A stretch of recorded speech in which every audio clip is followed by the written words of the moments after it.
Okay, I do believe the stream is actually functioning now. For, like, all 2 people who are actually waiting in here, thank you for your patience. I've been having so many computer problems lately. But, I'm gonna play some Celeste. And I think the idea, or the goal, is to play through the entire game in a single sitting, which I've done once before. That was this file from 2 years ago by now, I think. Maybe only 1.5, I'm not super sure.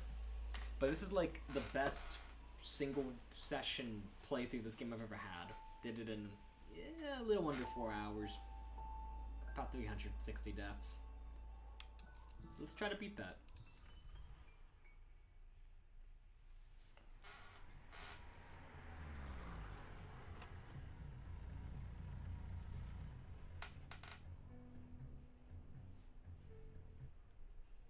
I don't think I'm gonna skip any of the cutscenes, because I normally do, but I'm, you know, let's get the full experience. Watch all the cutscenes, read all the dialogue. Because this game's plot's amazing, and it's a big reason, like, why I like it so much.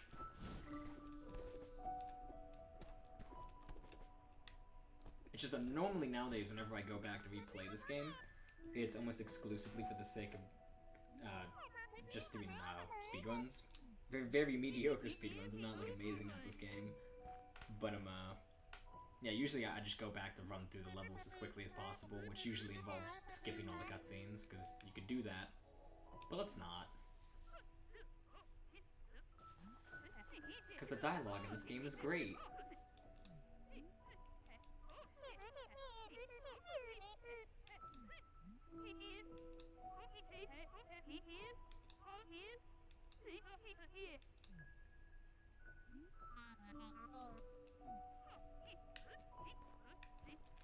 I'm told by a lot of people that I'm a fast reader. Because whenever people watch me play games, they're like, "Man, quit skipping the dialogue." And it's like, I'm just reading it as I see it. Like, calm down.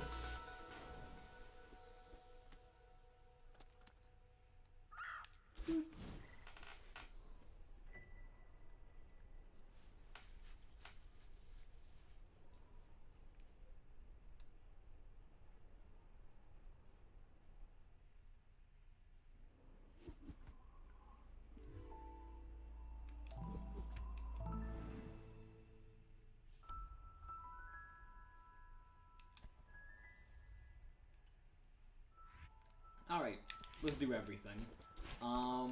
There's an exceedingly probable chance that I'm gonna miss some strawberries on my first few runs. Because again, like, normally when you're trying to go as fast as possible, like, the strawberries are like a non-factor. So, I remember where most of them are, especially in these earlier chapters, because there aren't that many. But, stupid, got it. Especially in these earlier chapters because there aren't that many to remember, but in the later ones where there's like 30 plus strawberries in a single chapter, it's almost inevitable that I'm gonna miss at least a few.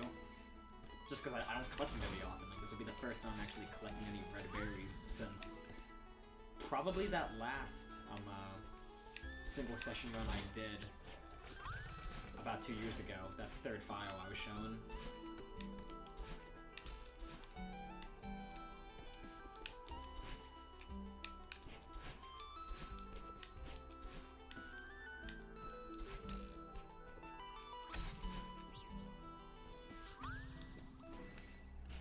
Best character in the game. That's probably a pretty normie opinion. I mean, out of all of our supporting cast, Theo's definitely the most interesting of them all, I'd say. I mean, maybe interesting is not the right word, but he's definitely the one with the most personality. Like, I just like talking to this guy.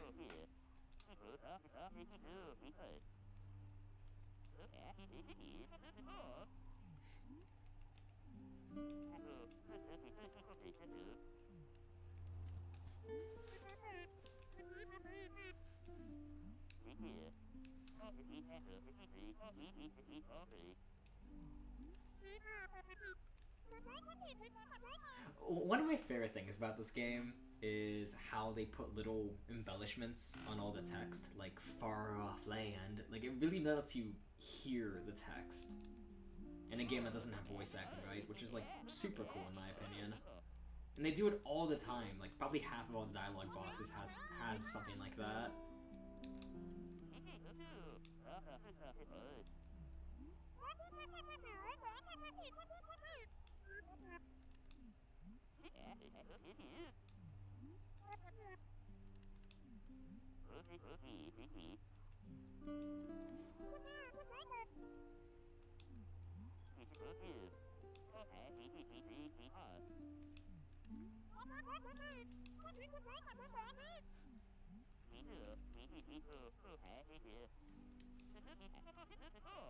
Look him up. It's real.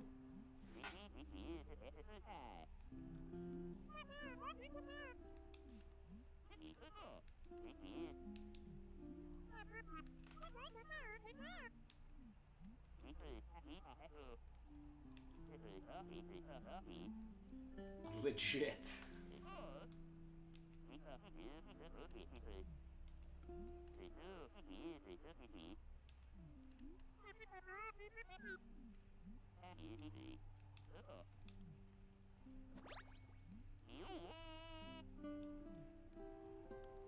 There's so much dialogue, and like all of it's pointless. Like, you don't even need to go this way to begin with, and even if you do, like some people might just talk to him once and then leave, right?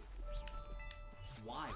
Oh wait, shit! I wanted to do the fun movement tech here. Hold on, I'm going back to do it. Shit, I messed it up. But we're getting this. I'm not leaving until I get it. Yay! The backwards wave dash. I get my like movement tech knowledge in this game is probably pretty rudimentary compared to like most of the pros or whatever. But I like to think I'm better at this game than the average Joe. I know some cool tricks.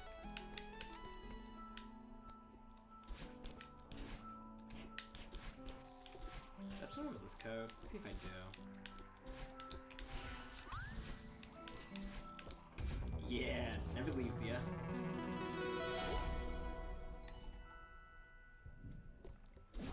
That code is to Celeste fans what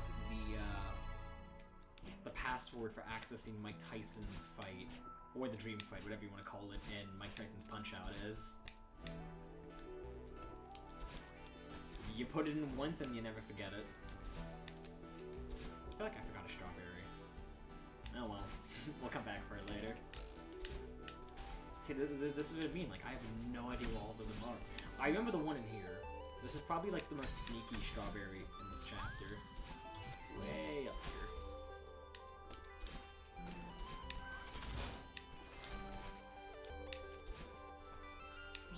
And oops, first death, I think? I haven't been counting.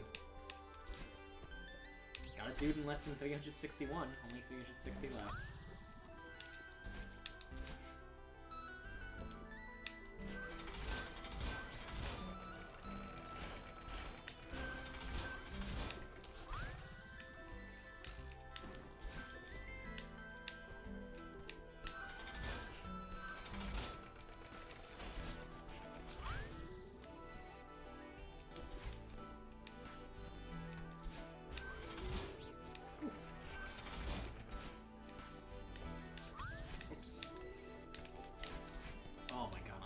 Too good, that's my problem.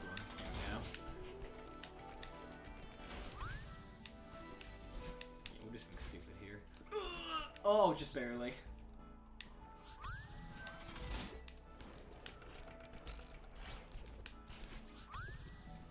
Getting back is actually really easy. I remember that being harder.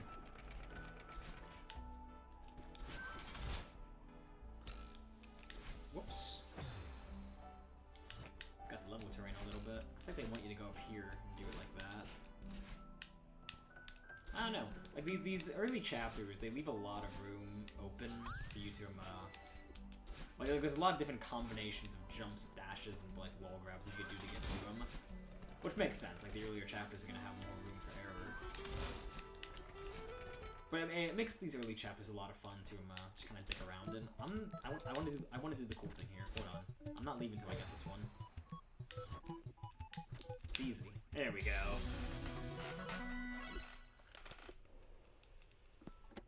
I still got some chops.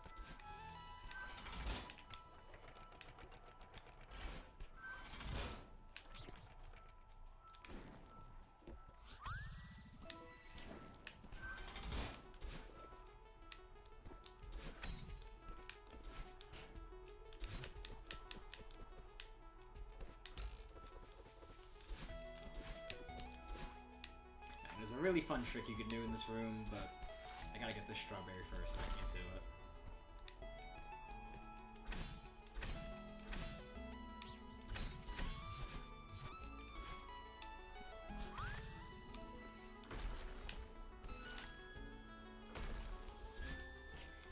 If all goes according to plan, that should be the last strawberry in this chapter.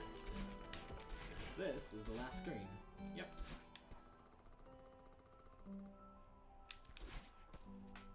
Eight minutes flat.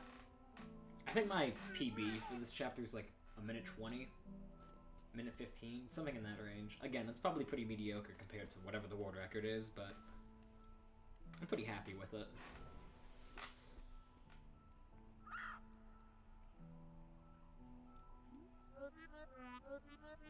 It's my least favorite little, like, profile image of Madeline in the entire game. It's like looking at Smiling Friends characters from, like, a forward, front-facing angle. Like, some characters are just meant to be looked at in profile.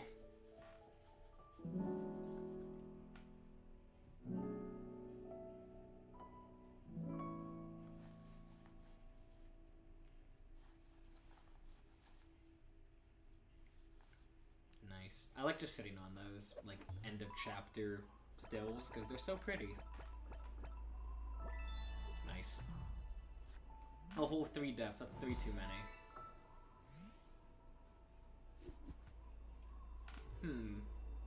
So I could do the B-side right now. I think we'll go through the chapters, like all the, like, we'll do the entire main game first and then do the B-sides afterwards, one after the other. Because that's how I did it on my first playthrough.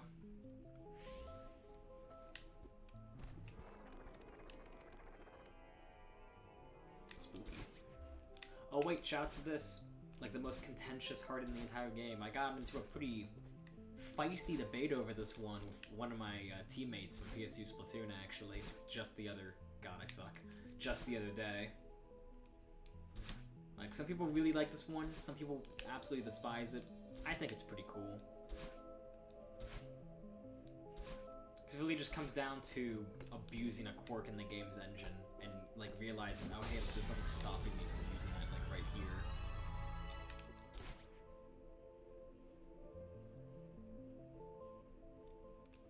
And for what it's worth, the game does telegraph to you.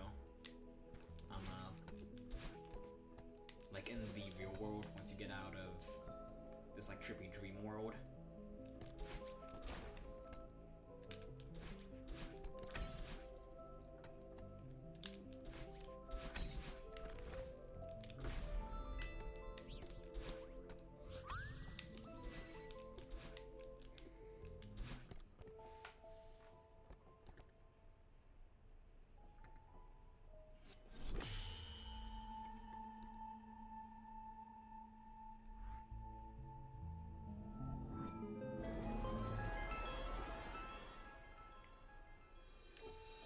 Space blocks. These things are cool. They might honestly... no. I think some of the mechanics in Mirror Temple have a space block speed, but these are definitely up there as, like, some of my favorite chapter-specific gimmicks. Or mechanics, I should say. Whatever you want to call them.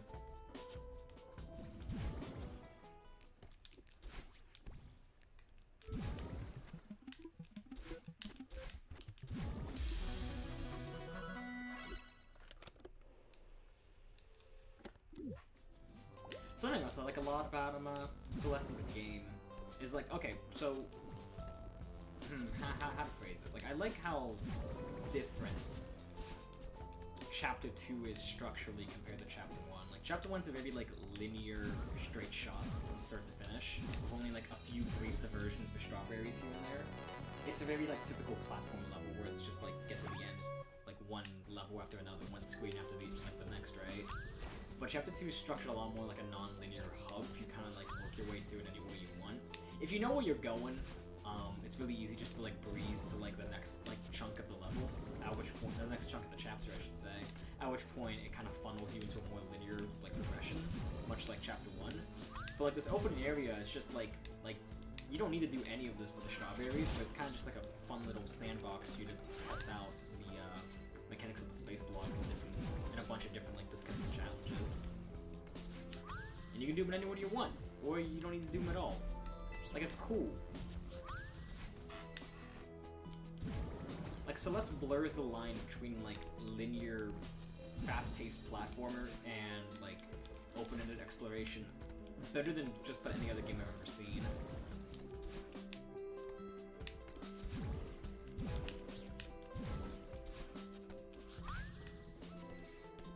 I forgetting anything else? I don't think so. But I believe once you go up here, there's no going back. Oh no, you can. It's the next screen, which is the end of the road. Here we go.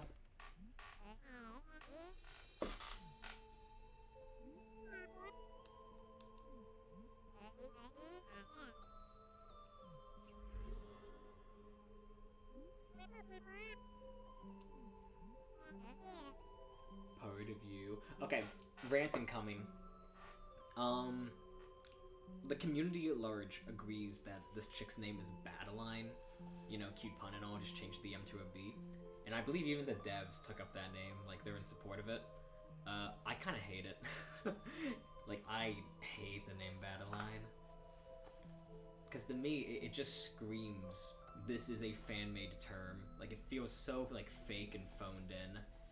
That, like, I'm a hipster, I get it, but, like, out of principle, I refuse to call this chick Badeline. I just can't stand it.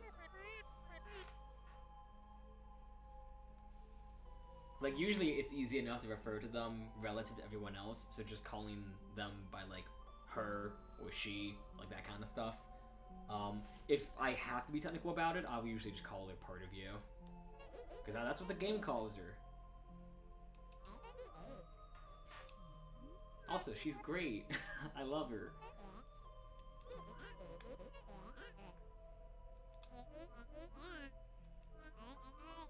Just a big grumpy sassafras.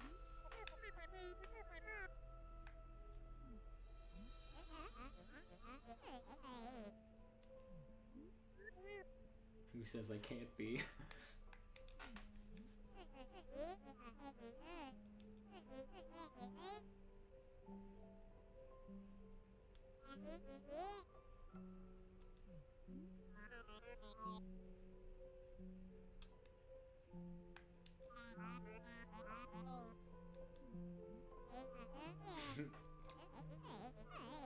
I like that bit.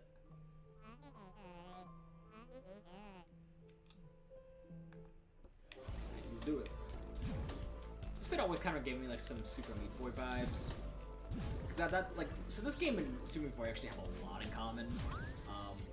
A lot of strangely specific things in common at that. I'll probably get into more of them as we go on. But something Meat Boy did a lot is that because like there's only 2 buttons in that game, run and jump.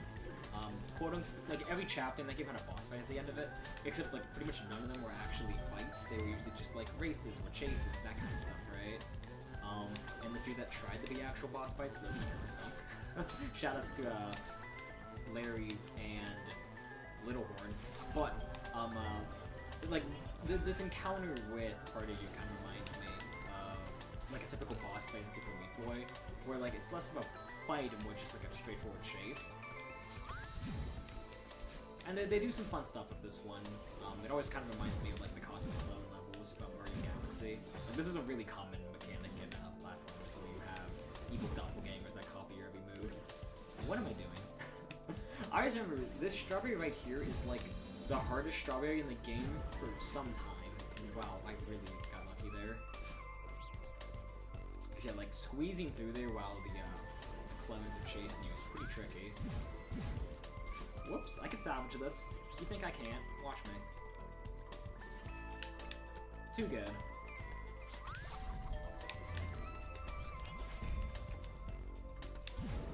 It's always one of my favorite things in this game. That again, like, it's kind of one of those things that isn't really doable in later chapters because the margin for error is so tight. But it's like when you mess something up, right? You like barely hang on by a thread, and then it's a matter of like, how can I salvage a life out of this horrible situation I put myself into? And when you pull it off, it feels very rewarding. Gonna shut here for a second. I like a little bit. She's just like, oh man, just you wait. This ain't the end of it. This ain't the end of things. I feel like a lot of people don't notice that, especially like people who play this game more casually, because it's really common to just want to keep holding right there because you think she's gonna come after you, right? Like you don't know when she's supposed to stop chasing you.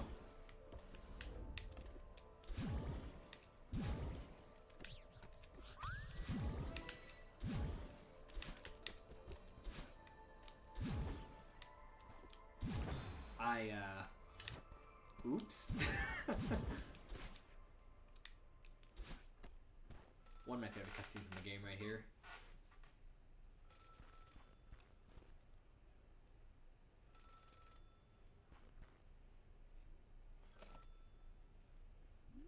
Hello. Goodbye. It's like a scene from a James Bond movie. I love how weirdly sinister the music is here. Just like a low droning wow.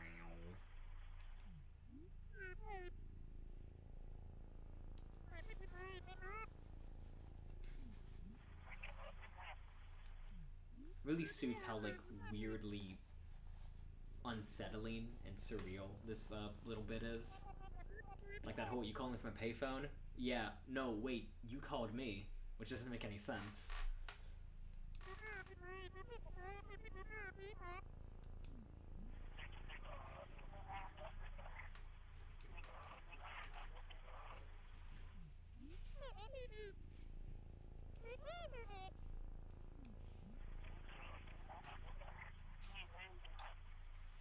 Another thing I like about this scene is how it kind of, like, it does a lot of work to make Madeline and whoever this guy is feel like real people outside of, like, just what we can see in the game world. Like, there's clearly some history here, right? And, like, it does a lot to build these characters and give them personality. Like, the way they snap at each other.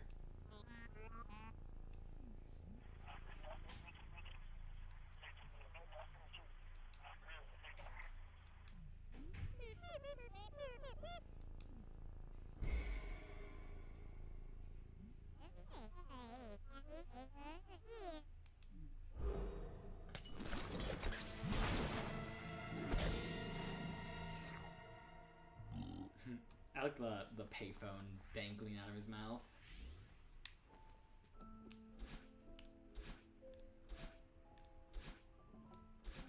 But okay, to anyone who's all like, oh man, like how are you supposed to know where the blue heart is, right? Going up here, which you don't need to do that that screen transition tech to get up here. I just did it to save some time. Normally, you would be able to see it kind of like in this little hole in the wall beneath me, which clues you into, oh man, like it's up there just in the dream world. So it's like, how do you go straight up, right? The only logical way would be to like try to like cross between screens. Like it's really easy to accidentally figure this technique out, where going between screens recharges your dashes. You just gotta be willing to experiment. And ooh, Theo, I forgot. Well, no, I didn't forget, but I thought he was a few more screens ahead.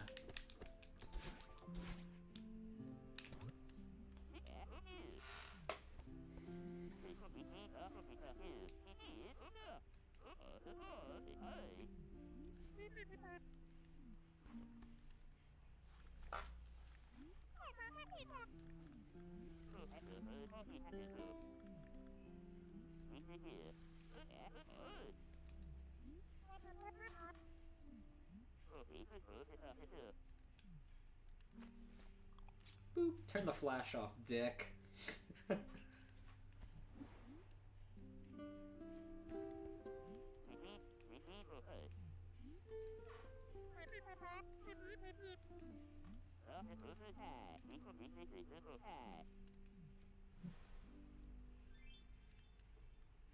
Nice. I love this guy.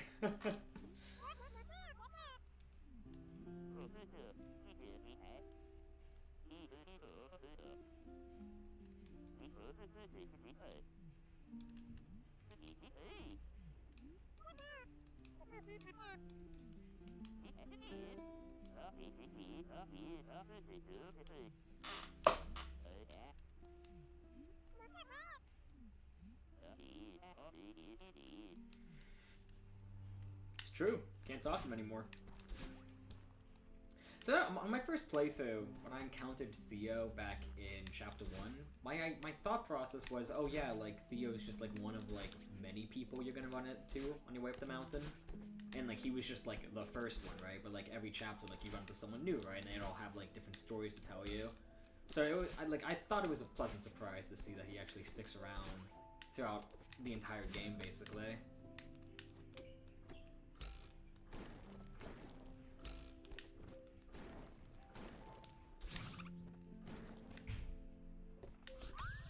That should be the last strawberry in the chapter, because I know there's only one in this last little section.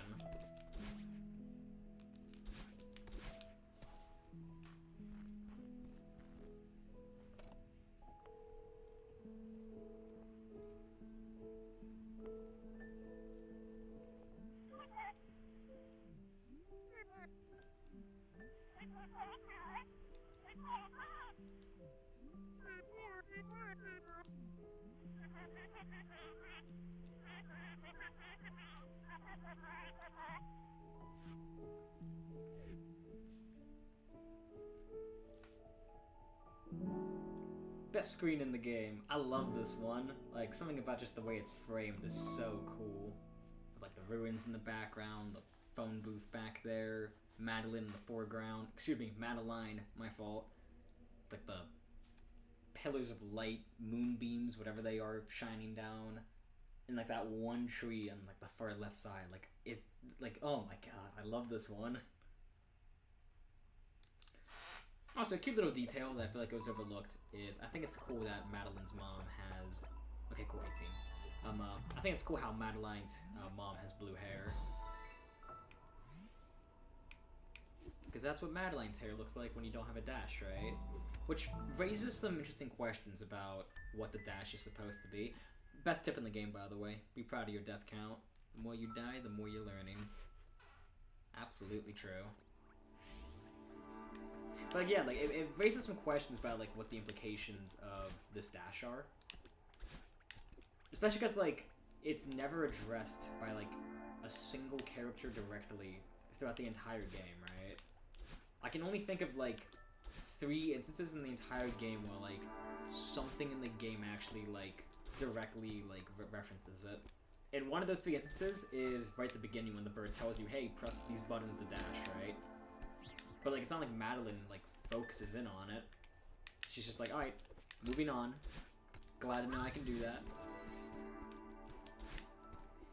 Anyways, if it's anyone else who's all like, if anyone else is still like, oh yeah, man, like they don't teach you about that like screen transition tech, which first of all, I love this little overhang. I'm just gushing about this game. I love it to bits, man.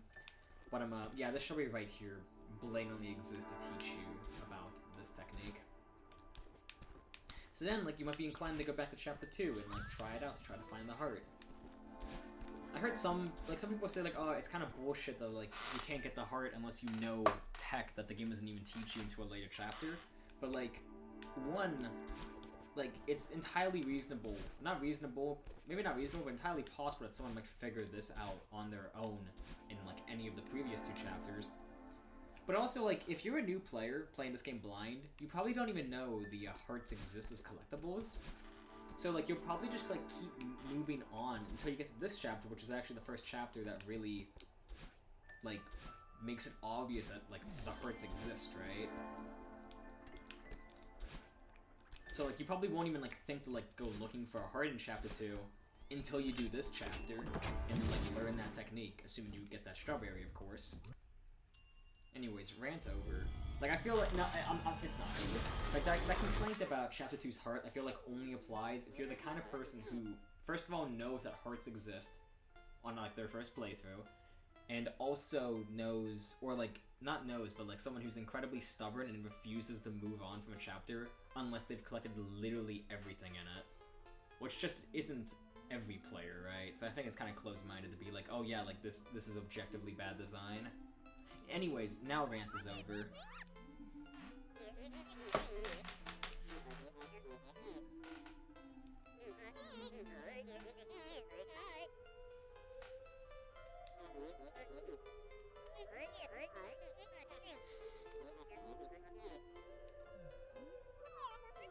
You know, I know I said Theo is the best character in the game because out of all the supporting cast, he has the most personality. But I feel like I often sell some of these other supporting characters short.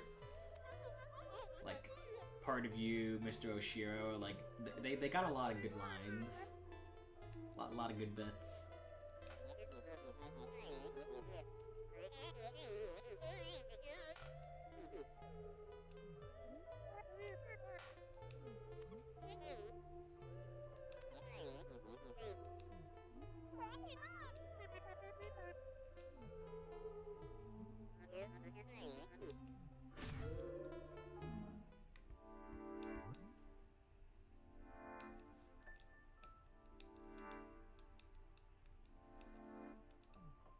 Spooky. Hold on, while I'm here, because I just realized I'm sitting in my dumb, creaky desk chair, I'm gonna switch my chair out for one that isn't so squeaky, so give me a moment.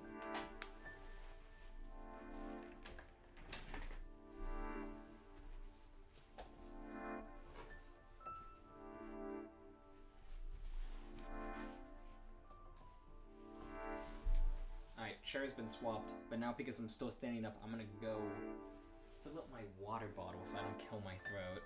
So, pardon me.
Alright, we're back. Forgive me for that. An intelligent person would have taken care of those things before the stream started. But I was too busy trying to figure out why Streamlabs was starting to get such a hissy fit at me before starting, so... kind of forgot. Consider it me giving y'all the chance to listen to the somber ambience of Scattered and Lost.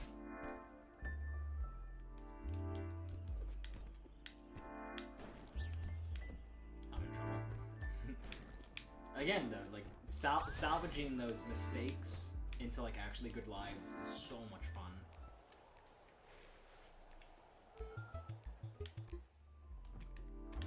Yeah, I just can't stop myself from gushing. I feel like every time I finish a thought, I'm like, oh, and another thing I love, like, Chapter 3 is really good about, like it takes place in a hotel, right? Like, that's the gimmick of it.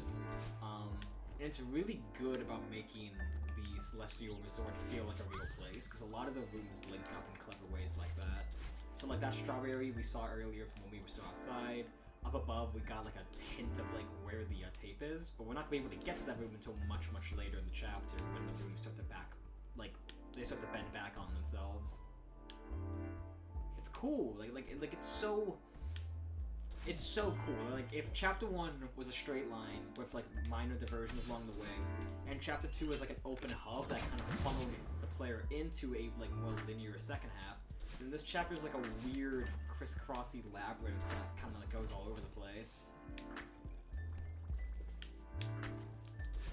And while we're talking about, like, every chapter feeling different from the last, I mean, well, shoot, like, there you go. Like, every chapter feels different from the last. Like, Chapter 3, compared to either of the previous two, is very dialogue-heavy. And I feel like, just like in each chapter feeling so different, right? Like Chapter 1, there really isn't anything to it. It's just hold forward, jump and dash the whole way through. Chapter 2's got a bit more dialogue, but for the most part, it's still, like, pretty, like, gameplay-focused. But then, like, Chapter 3 is, like, really dialogue-heavy. And, like, it really aids in the pacing of the game, because nothing ever gets boring. You're always being thrown, like, new stuff. Like, the significance of the plot and gameplay over one another is, like, constantly fluctuating. And so, like, it's really hard for the game to get boring when you're constantly being given new things to think about. I remember my first playthrough this game, like, I was so addicted to it that, like, I think I played the first 5 chapters back to back in a single 8-hour play session, because I straight up just, like, couldn't stop playing. Like, I was having too much fun with it.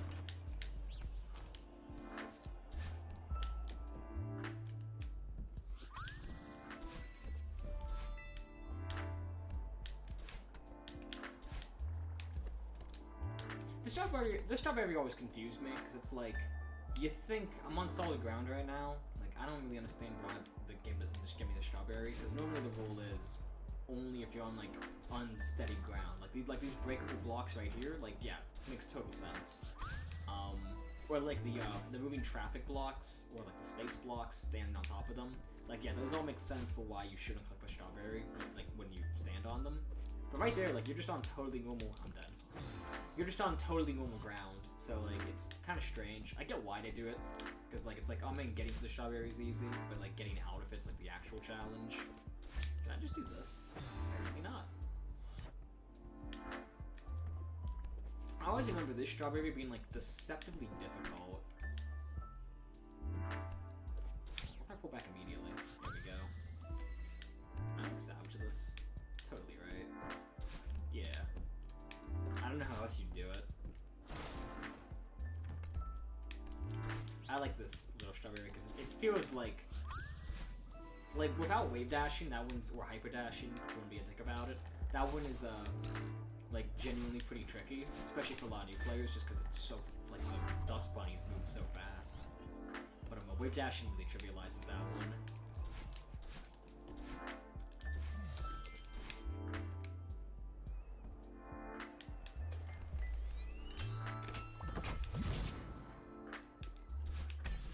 An obvious thing, but it's cool how the music gradually builds throughout this sequence. Don't skip! Force a habit, I wanted to skip the cutscene.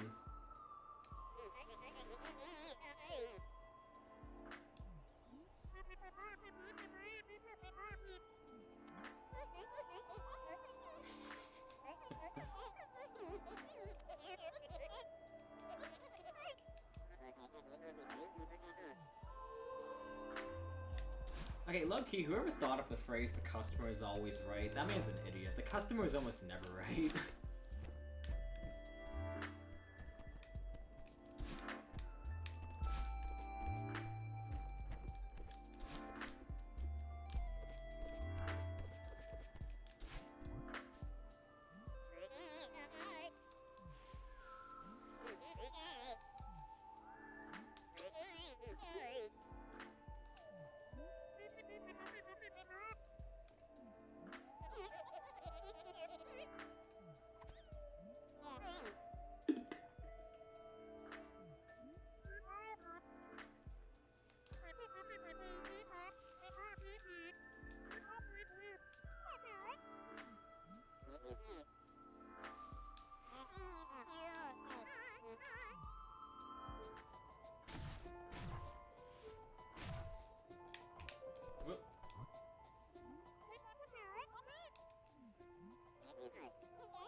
I don't remember that bit of dialogue. Is it possible I've never actually spoken to him twice there?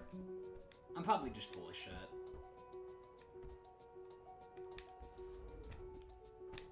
But anyways, some extremely cool design here that I feel like most people who have played the game are well familiar with.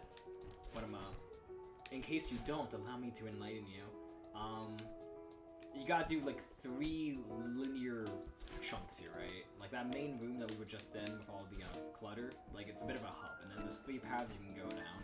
And at the end of each of those paths, so I had to take a minute to think there how I was gonna get through that.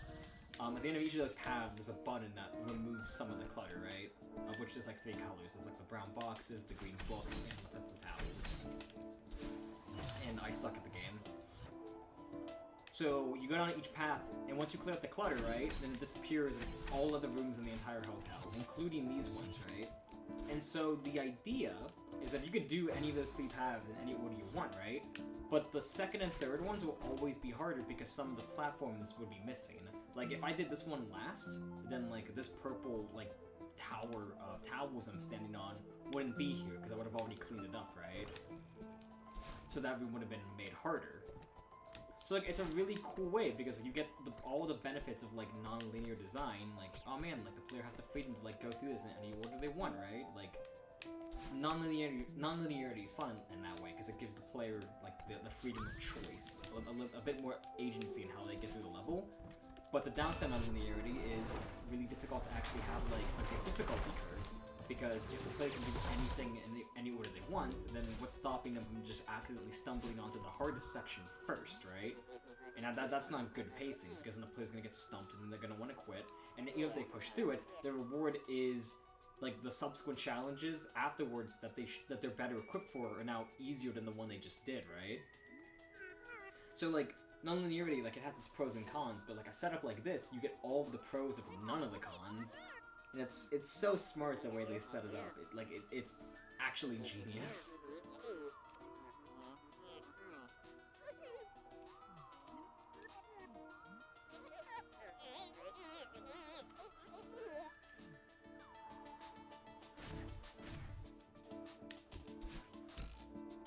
And while we're at it, shoutouts to one of probably the hardest to, like, figure out strawberries, but also one of the most clever, I think.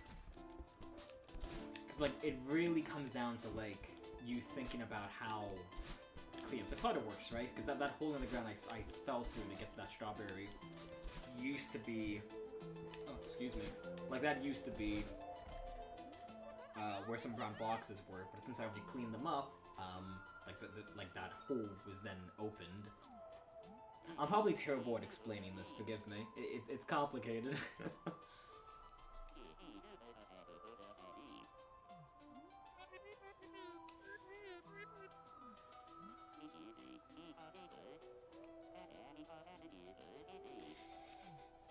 I love this guy.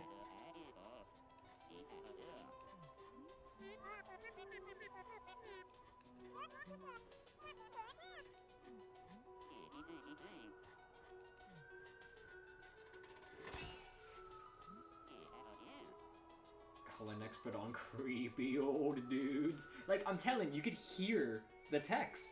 It's wild how they made that work. Just by adding a few extra effects to the text, having it be all wavy or shaky, like, it's... Ooh, foreshadowing. Like, oh, I had a feeling this would happen. Like, I'm like, oh, I'm gonna play some Celeste just for, like, some, like, you know, some nostalgia, you know? Look back on good times, just chill out, have a good time with this game. But, like, I can't stop myself from singing this game's praises, because it's just so exceptional in so many ways.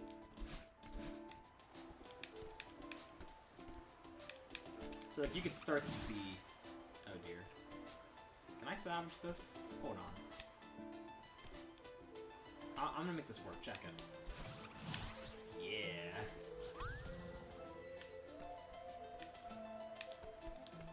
I lost my train of thought. Oh, yeah, no, I remember. So, like, an example of, like, since I'm doing this one second, if you were to do this one first, there would be some brown boxes throughout these areas that would make them easier. So, like... there'd probably be like one. I shouldn't do that. There would probably be one like right down below me. I don't actually know for sure, but point is like these rooms would all be slightly easier because there'd be a few more platforms to work with.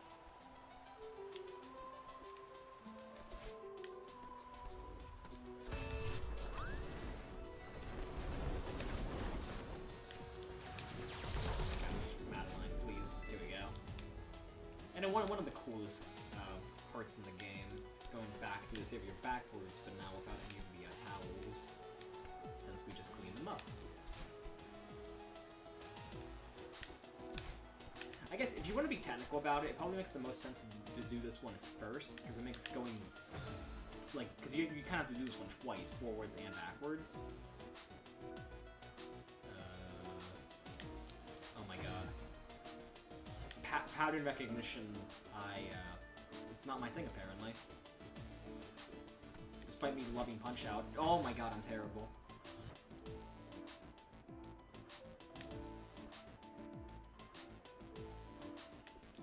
There we go. And this one's much easier. Oh, come on. I'm messing up all my buttons.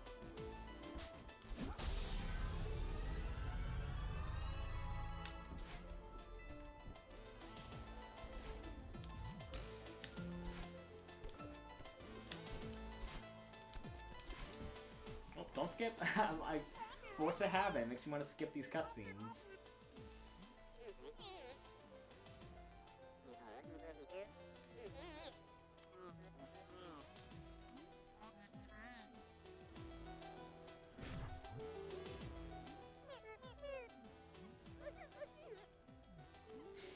It's over. It never even began.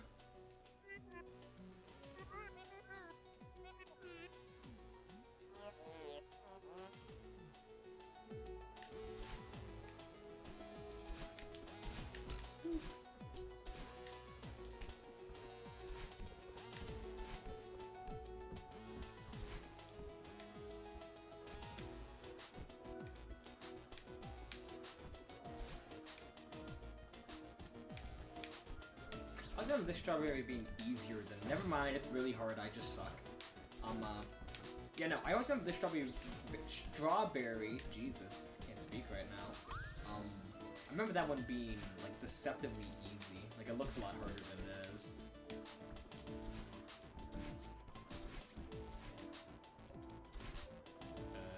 Okay, yeah, I can save this. Maybe not.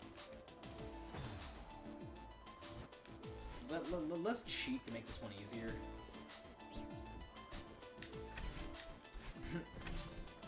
Yeah, wave dashing that first jump definitely makes that one a whole lot easier. Just gotta flex my superior movement tech all over these early chapters.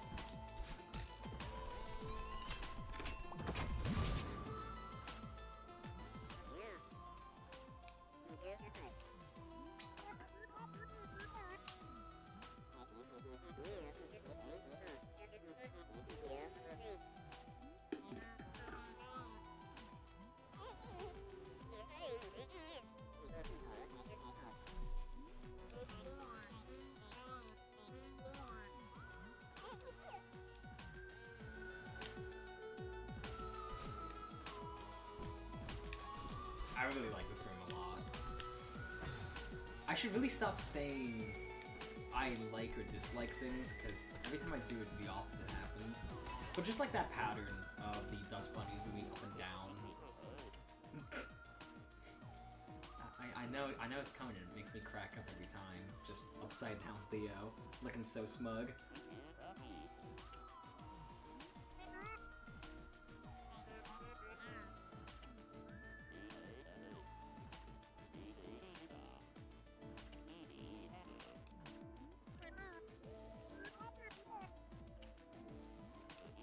Forget your karma, dude.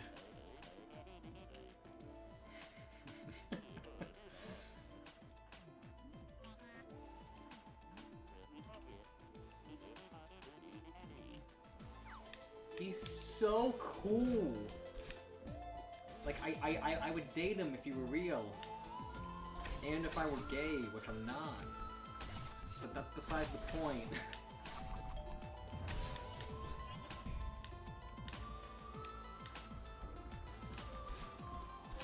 Okay, this strawberry is like one of the hardest in the early game.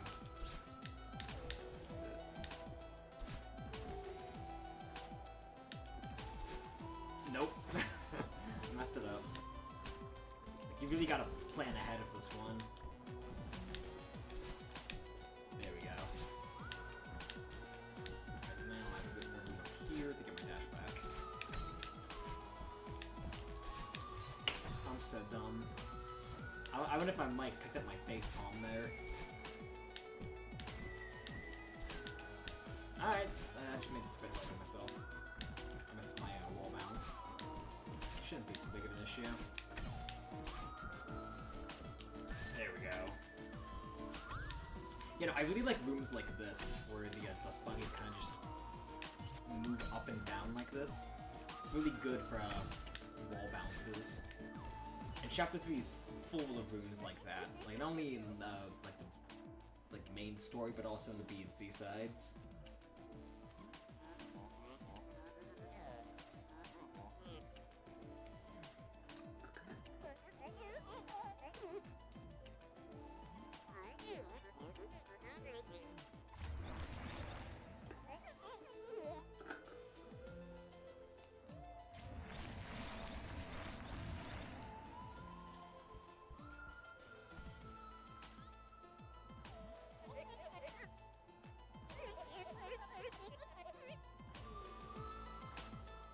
That scene always makes me think that Mr. Oshiro can't actually see any of the dust bunnies that he's creating.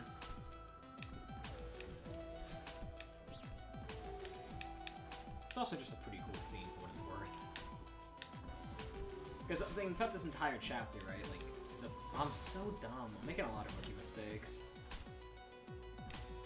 Throughout the entire chapter, like the players thinking to themselves, like, what the hell are these things? Because I mean, like, you know, compared to the previous two chapters, which just had spikes, like, these are a lot more abstract in their design in terms of like what they are. Like, there really isn't like a real world analog to them. So it's cool to finally see like the source of them at least.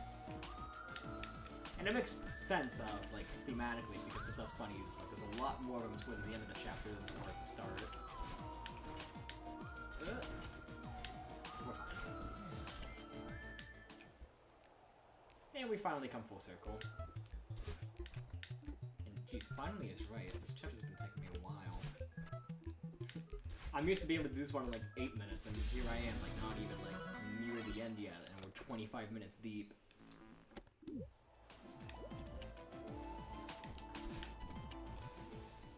But that is the price to pay for you know, completion and soaking in the ambiance.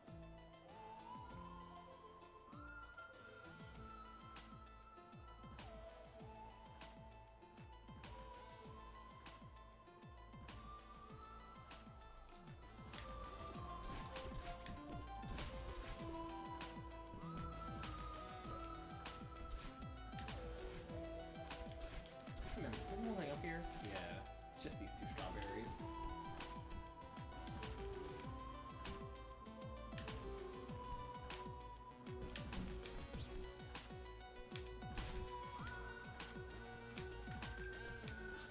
One. There is not the other. This one's probably easier than the other one. Yeah.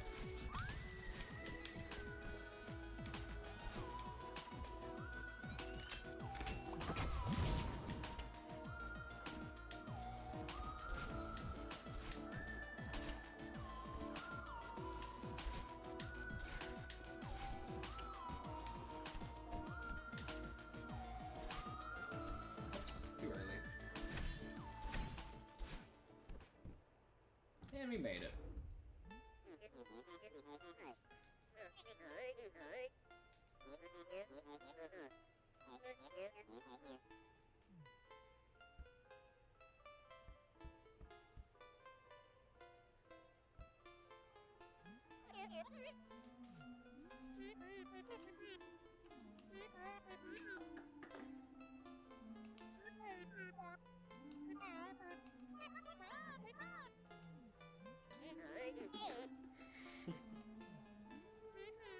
The shaky text.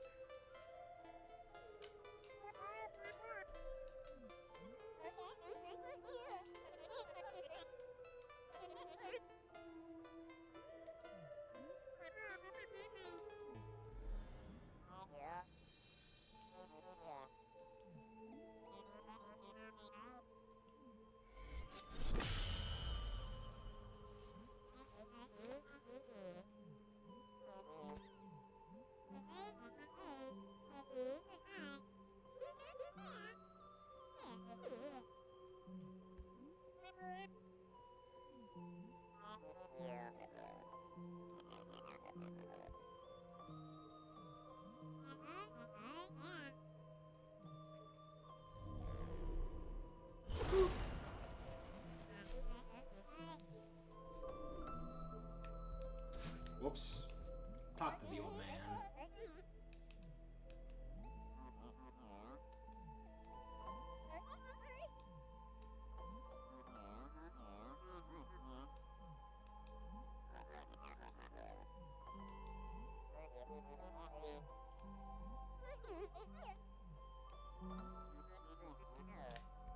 I think he just goes on forever.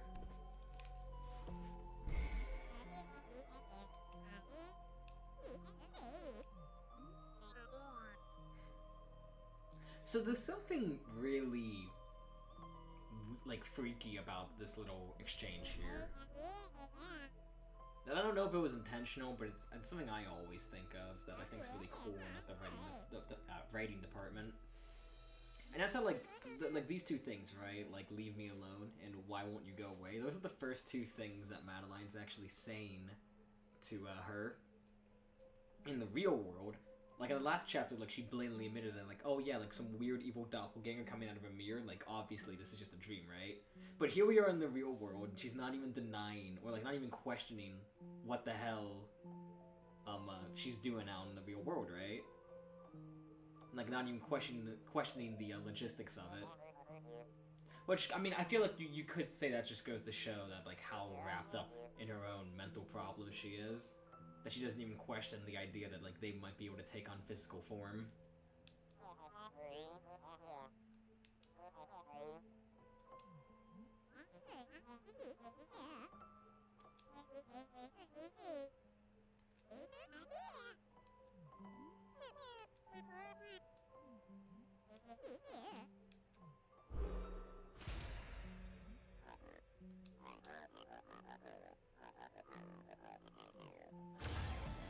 Oh, this music. Another, like, Meat Boy-esque boss fight that's less of a boss and more of a chase. Am I dead? I'm fine.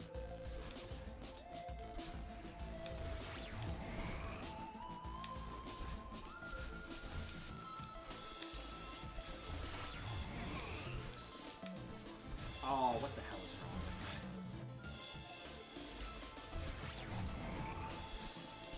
Can't be making rookie mistakes like that. What are you, an amateur?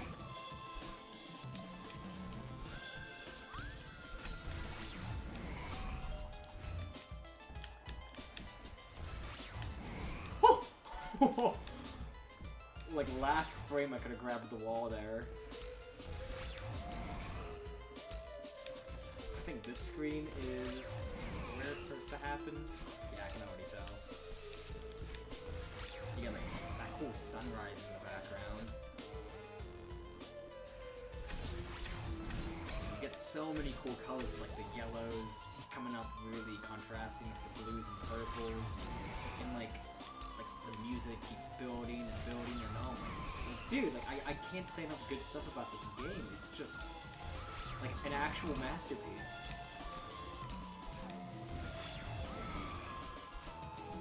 Also, for what's worth, in my opinion, like, this screen right here, this last screen of this chapter, right? Really long, it's quite the endurance test. In my opinion, this remains, like, if you're playing this game, like, as a first-timer, like, that screen remains the hardest screen in the game for a very long time, in my opinion.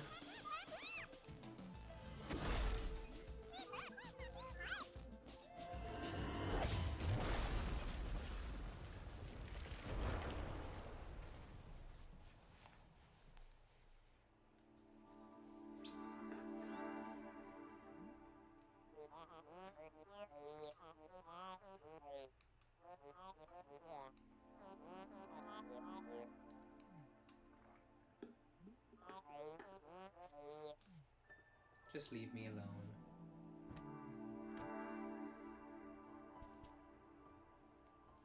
I'm just now realizing if my goal was to beat my record for like fastest completion in a single session before, I'm probably not gonna be able to do it if I'm stopping every 30 seconds to sing this game's praises. Whatever. Oh, that's not even close to all the strawberry. Oh, never mind, it is! I'm insane! Yeah, this is going pretty well so far. Not forgetting anything. But then Chapter 4. Ooh, Chapter 4. In my opinion, this game peaks in Chapters 3 through 5. Like, Chapter 3 was like the start of it. Like the start of this game, like when this game really starts to hit its strides. Chapters 1 and 2 are both like, you know, like, still really freaking good, right? But like, Chapter 3 is like when the game's all like, alright, like enough of messing around, like, we're busting out like the big guns, right? And Chapters 4 and 5 just continue to get better and better, in my opinion. Also, like, a fun thing that I think doesn't get enough attention is... Okay. So, like, on the mini-map, right? Well, not the mini-map, but, like, the level select screen, like that cool 3D papier-mâché-looking mountain, it's pretty common knowledge that... I forgot that was there. I was just checking. Thank God I did. Like, it's pretty common knowledge that, like, the level select screen has, like, some fun details that reference the levels within, like the actual levels, right? So, like, some good examples would be being able to see the memorial next to the old site, like that gravestone at the end of the first chapter, or the phone booth, the payphone at the end of Chapter 2, right? As well as the gondola at the end of this chapter. That's a really obvious one. One that doesn't get enough attention, though, is the waterfall at the bottom of the ridge, which I always interpret as being this section right here.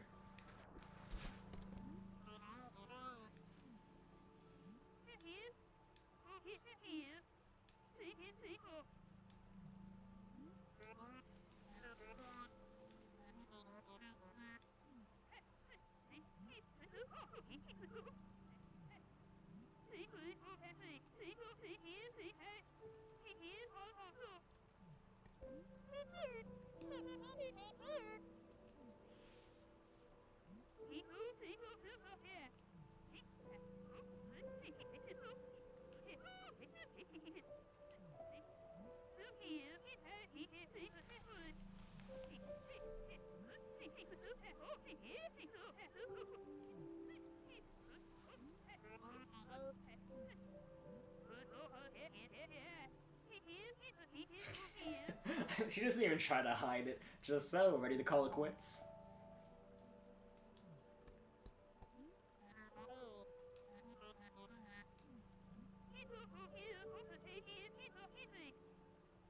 I love the way this conversation is framed.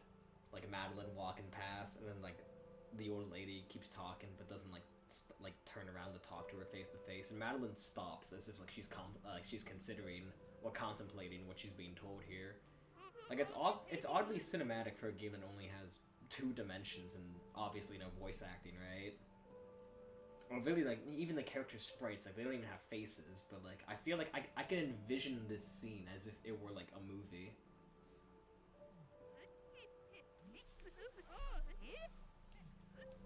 Anyway, while we're talking about dialogue, I think it's cool to mention that, you know, going back into, like, the whole, like, oh man, like, Celeste is exquisitely paced, right?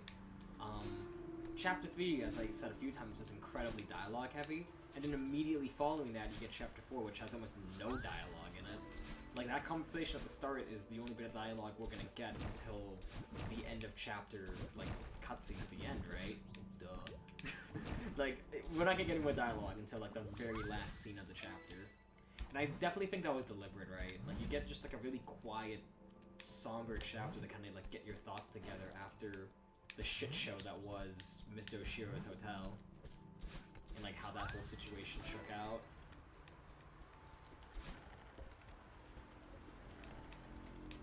And in general, while we're talking about like just some overall thoughts on this chapter, I think Golden Ridge is really where like the game's visuals can like shine their best, because like there's just so many cool like contrasting colors here Am I dead? I might be. Yeah, I messed that one up.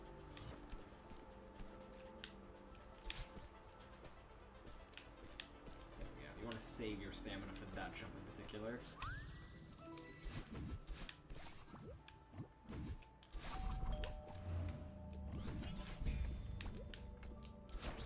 But yeah, like, finishing that thought, like, just the color palette of this chapter is... Like that alone is enough to make me love it, but then also just, like, the visuals. Like, this is definitely, like, the like the whole premise of Celeste is you're climbing a mountain, and this is, like, the chapter that really makes you feel that the most, right? At least in my opinion. Man, like, this is not that difficult. Come on, Madeline. I keep calling her Madeline. Which usually I always say I call her Madeline when I'm mad at her. For fuck's sake. Maybe I should start on this side. No, that doesn't make any sense. You're supposed to start over here. I don't remember this, like, puzzle being that difficult. I'm just really sucking at the game right now.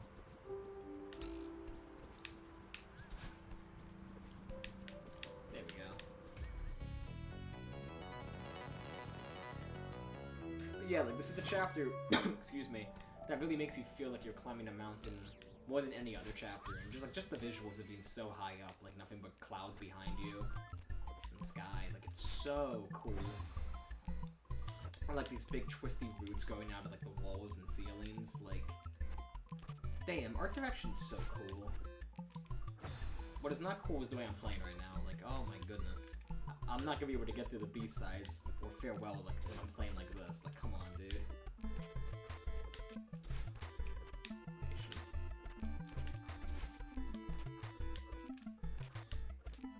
There we go. Took a few tries, but we got it in the end.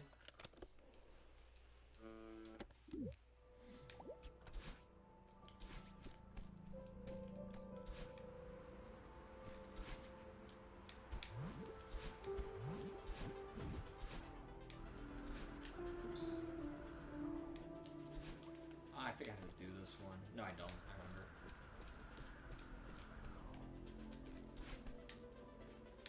Wind! Ooh.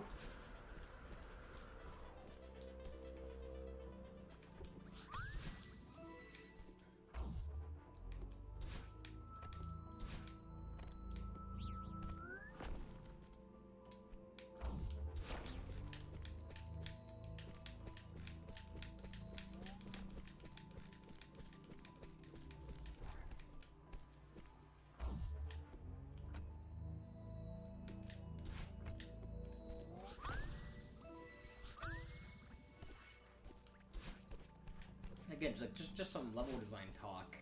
Like, they continue to find ways to, like, mix up the structure of these levels where, like, Golden Ridge, it starts off very linearly, then you kind of have, like, this middle intermission chunk where it's like, you could skip all of this, right? Like, pretty much all these branching paths and going down serve no purpose other than getting you strawberries, right? But, like, they all serve as, like, different ways to, like, test your knowledge on, like, these, you know, wait. What do I normally call these things? I don't actually know. Like the motion sensor blocks? I don't know. Whoops. Like, yeah, like similar to like the setup. Like this is really similar to like the setup in Old Sight actually, but as opposed to that one where like there was a hub right at the start of the chapter, this one kind of puts it in the middle of the chapter.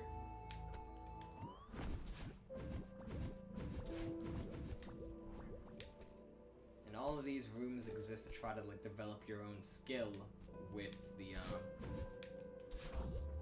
these arrow blocks, motion sensor blocks, whatever the fuck I call them. I don't actually know. I don't think I have a name for them.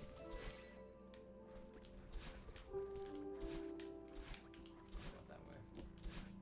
There's 2 more I still need to do.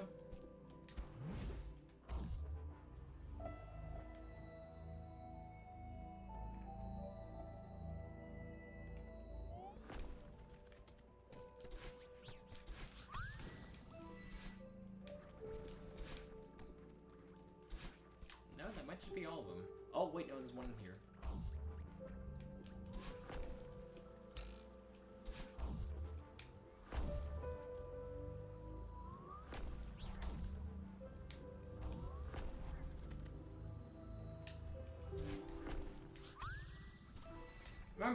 remember my first playthrough, I got stumped in here for like way longer than I should have because I didn't realize that the ones with buttons on them, you could control them by like either pulling left or right or up and down. Anyway.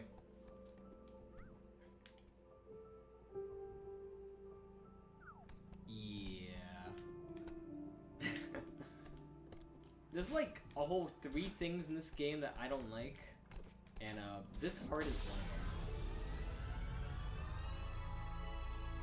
Like, I don't like how the entire basis of this one is just, hey, do you like get this reference from another like game? And if the answer is no, then it is pretty much impossible to solve that one. So much so that they literally had to update the game to make it a bit more, like they added a bit more of a telegraph as to what you're supposed to do there. By putting in like these rocks that look like crouching Madelines. But at that point it's like one of the puzzles just like, you know, it's kind of like the whole point of it's gone with the wind, if you'll pardon the expression.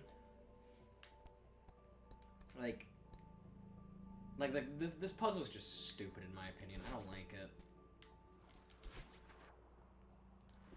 Like, there is no such thing as a perfect game, and Celeste, like all games, is not immune to criticism, so I'm more than happy to point out its shortcomings whenever they do pop up.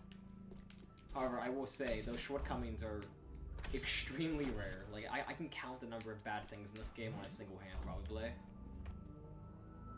In fact, I'm pretty sure I just did. Didn't I just say there's, like, 3 total?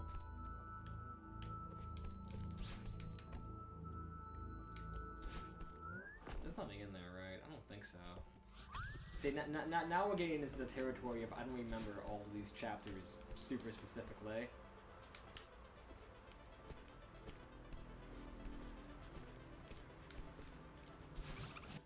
That's embarrassing. It's fine. Go back, do it again. Dash up, like that. Oh, Jesus, I'm an idiot. Stamina management is always the worry in these levels like this.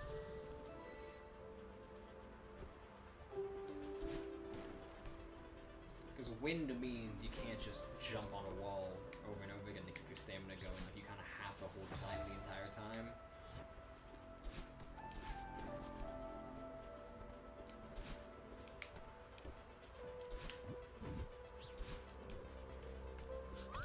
I feel like I always die at least once when I go for that strawberry, because it's like, oh yeah, and I remember you're supposed to use the bubble to preserve some momentum.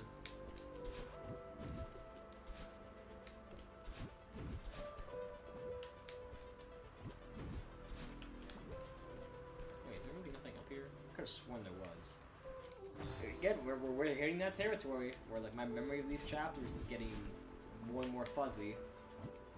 Again, like the main routes, oh man, like I could do them in my sleep. It's just these, like the strawberries, like, there's too many in this game for me to remember the locations for every single one of them. And once you start getting to the chapters that have like 20, 30 plus strawberries, it gets really hard to remember every single one of them. Like Mirror Temple was gonna be a fucking nightmare probably. Okay, I think this is the room I was thinking of before. You're supposed to click your dash. You have to use the bubble to get it back.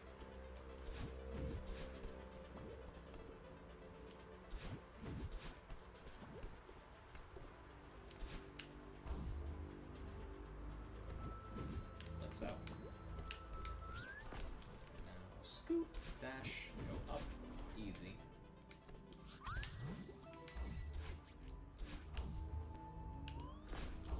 Fun little sequence break there. Seems like a whole 1 second, probably.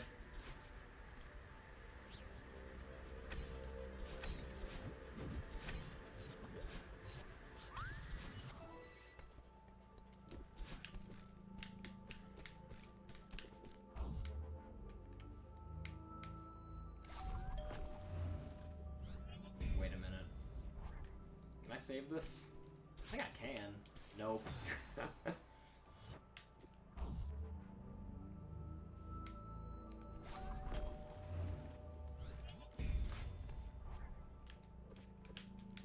Oh my god.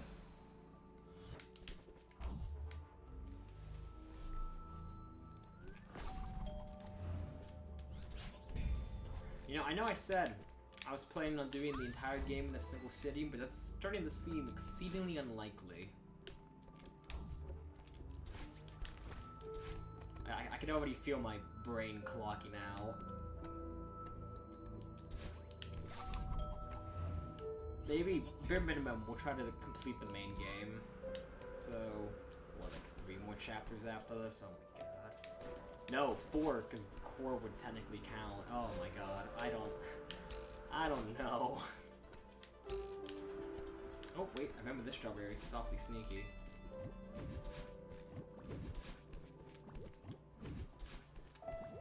I should say, in the interest of full disclosure, shoutouts to the song from Steven Universe, but in the interest of full disclosure, I was drinking. Well, I was at a bar before this, so like my brain's already kind of diced. And like doing this stream so late is proving to be. Are you kidding me? Doing this stream so late is proving to be harder than I anticipated. My dream of doing the entire game in a single sitting ain't looking too good.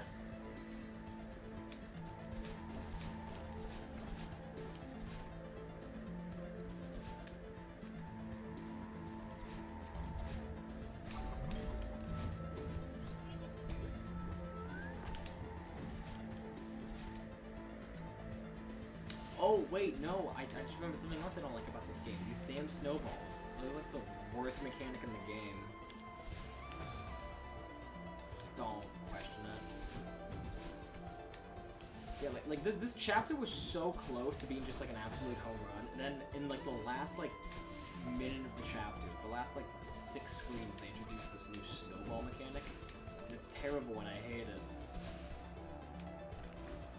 Because like these snowballs are like oddly like unpredictable. Like they always come in like consistent times, but like I feel like something about them is just weird. Like that, right? Like the closer you get to the right end of the screen, like the less time you have to react to them. And the game tries to account for that by making them not spawn once you like cross a certain like threshold. But like you never know when that threshold is, right? So sometimes like snowballs come out of like absolutely nowhere, and you have no time to react to them.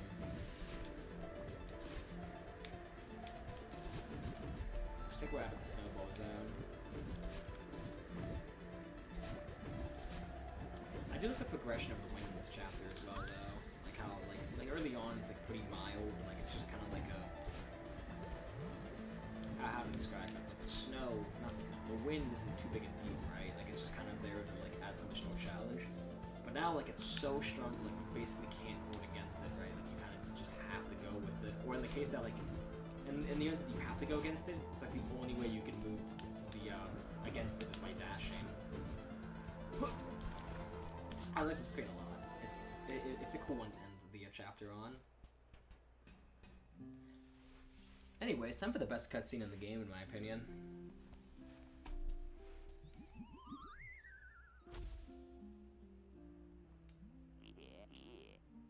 Nailed it.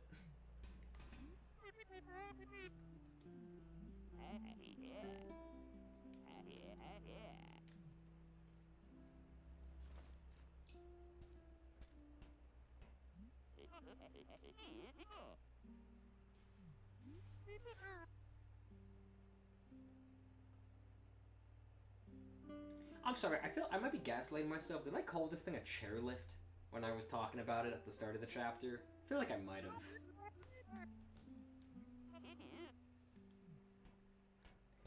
And if I did, yeah, no, my brain is fried right now.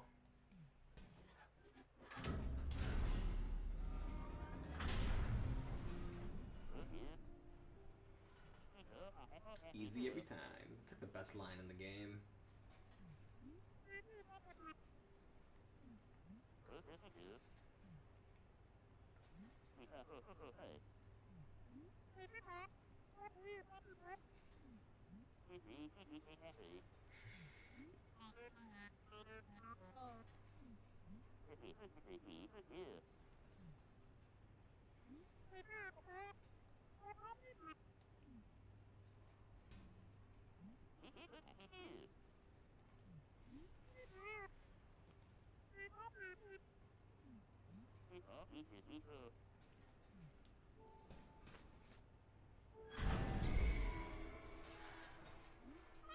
I believe this track in the soundtrack's called Anxiety, and I really like that name.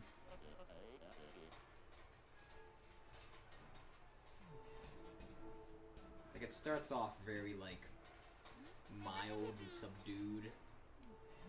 Like, nothing too worrisome, but then it just keeps building and building as more things pile up, more things go wrong.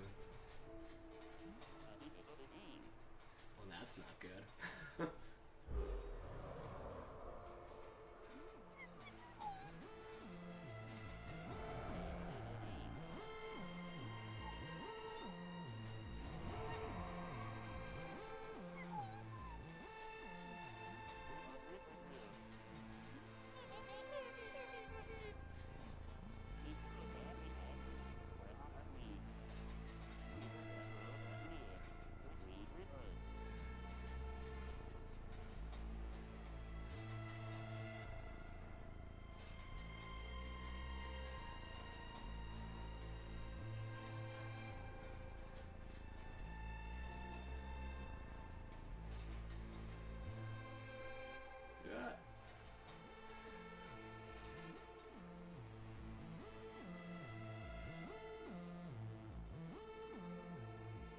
It's a lot of fun to try to keep it in the box and like just big slow breaths instead of just kind of like feathering it in with like rapid fire A presses, which I feel like a lot of people do. Like right here you kind of have to, because like the box doesn't move very much up and down.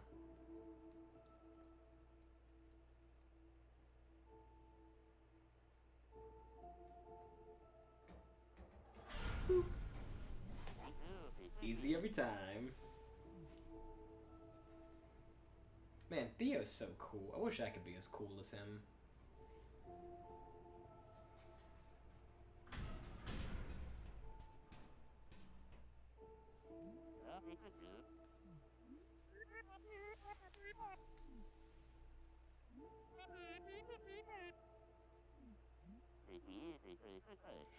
So honest.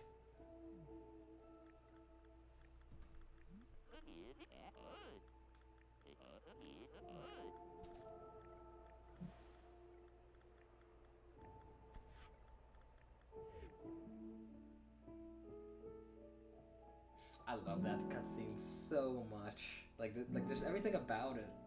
The dialogue, the way these two characters interact with each other. Just the way it illustrates a panic attack as well. It feels so real, you know? Like, the way they come out of it, like this is a game where you're like two characters that...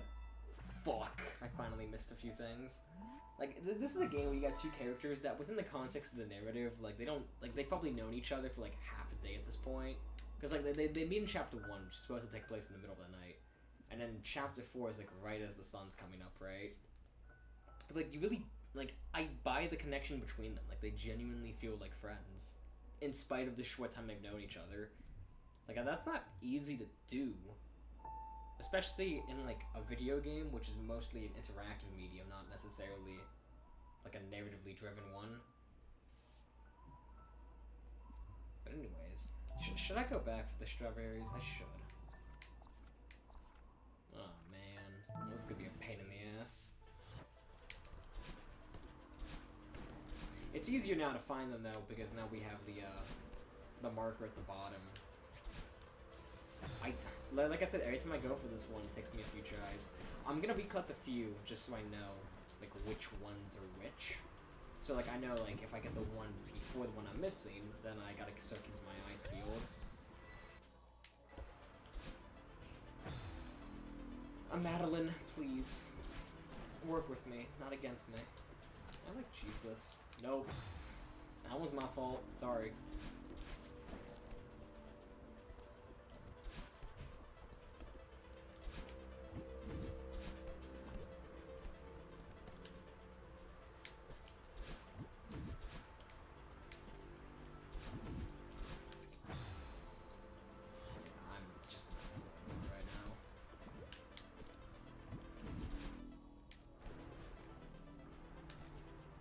not here, is it? No.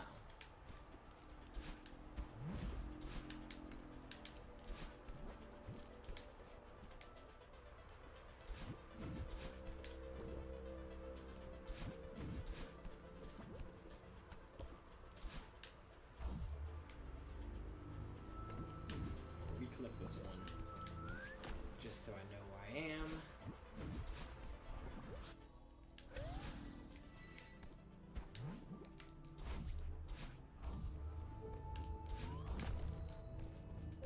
I always said in my Mario Sunshine, that's the game I have some choice words about. And a lot of my dislike for it comes from the blue coin system, which is not an unpopular opinion. I always said, like, Mario Sunshine would be, like, 10 times as playable if the blue coins had a system like this, where, like, you could see which ones you have and which ones you're missing. Because if I had, like, some blue coins are only accessible in, like, some episodes of a given level is, like, the most infuriating part of that game. That's a lie. There's a lot of infuriating things about Mario Sunshine, but let's not get into that. Whoops.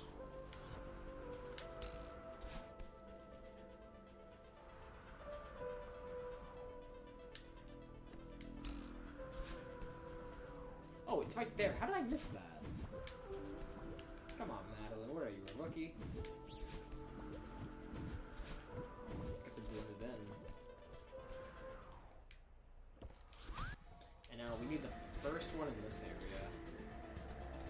Okay, slow down. Okay, maybe there is something in here. Oh, it's up there. Alright, I'm in this one now. Rookie mistake. I call this game my favorite game of all time. What am I, like a fake fan?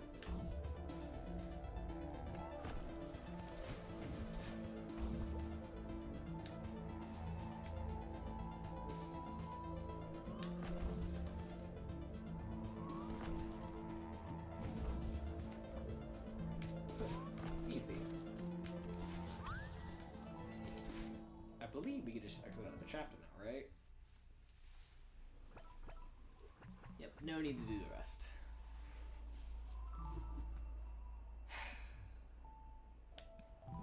And then there's chapter 5.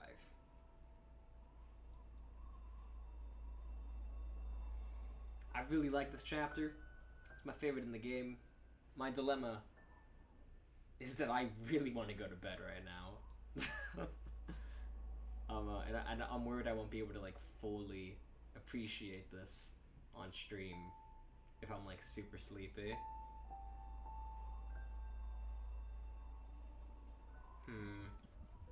Maybe we could do the B-sides. Just to, like... I know I said that the original plan was to do them after doing all the, like, the A-sides, whatever you want to call them, the main game.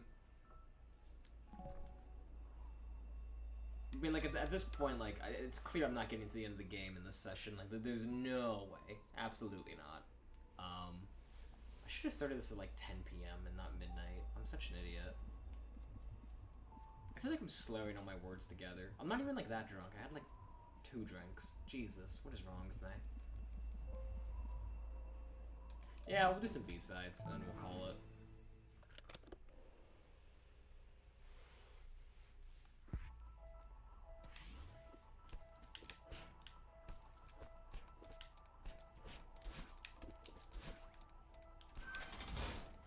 So the B-sides, to me, it's not an example of, like, this game kind of being, like, again, like it's not, this game has nothing to do with Super Meat Boy, but it does have a lot of weird similarities with it, and, like, the B-sides, to me, are, like, very, like, direct parallels to the Dark Sides in that game, or the Dark World, whatever they're called. Yeah, I'm pretty sure it's Dark World in that game. Which just, like, harder remixes of the levels you've already beaten. But, like, in that game, whereas, like, the Dark World was, like, yeah, they very obviously just took, like, the stage geometry from, like, the regular levels and just put more shit in them to make them more difficult. Here it's like, yeah, like, we're gonna make brand new levels that just use the same mechanics, right? And that's, like, it's a more interesting way to go about doing it, I think.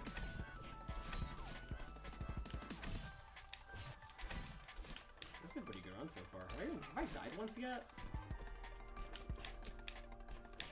Also, a lot of the B-side remixes go unbelievably hard, especially the ones for the first 5 chapters. So, except for the Skyline, yeah, like, real good song. I like this one.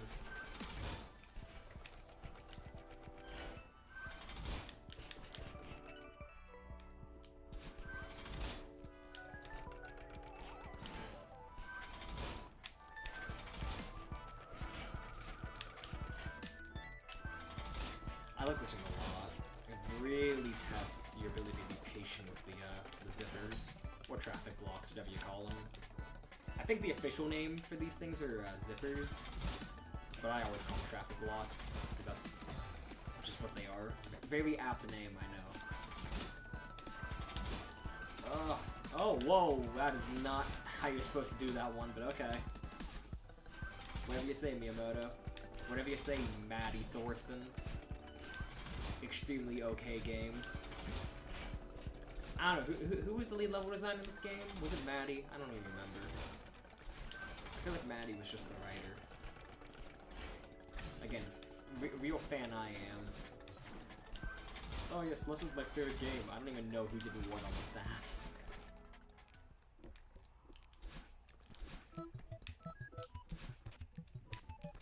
I just like the game, okay? It's fun. Best platformer ever. It's the best game ever. Piss off. Yeah, no, that was a pretty good run. I died once, maybe twice. I wasn't keeping track.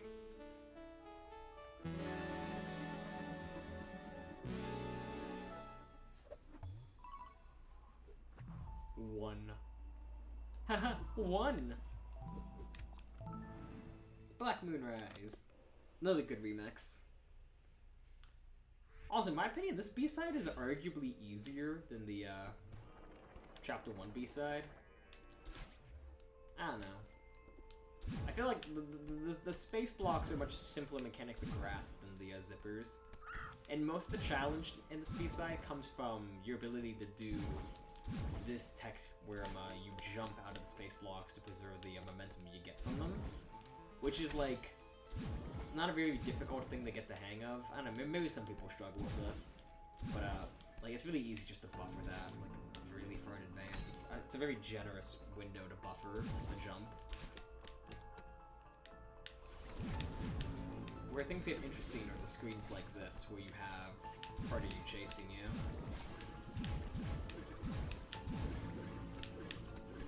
Oh, I messed up. Okay, I saved it. I think normally I stop on the third one, not the fourth one. Yeah, that made sense. You know what I mean. This is also a good run. I feel like the B-sides I'm a lot more comfortable with, because most of the time when I come back to replay this game, I usually just play the B-sides.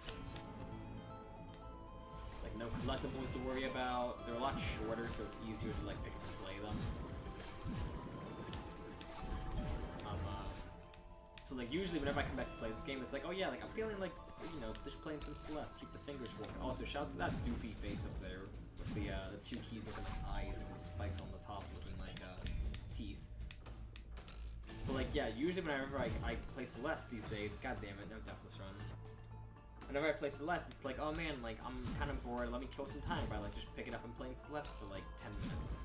And so usually I'll just pick, like, a random B-side to do, because they're shorter, and there's no collectibles, so, like, they're a lot more easily digestible in a short amount of time. So, like, a lot of my muscle memory for, like, these B-sides is significantly, like, more retained. I really like the screen, by the way. Like, it just plays well. I kind of like ebbing and flowing, going in and out of each of the space blocks like that. It's cool.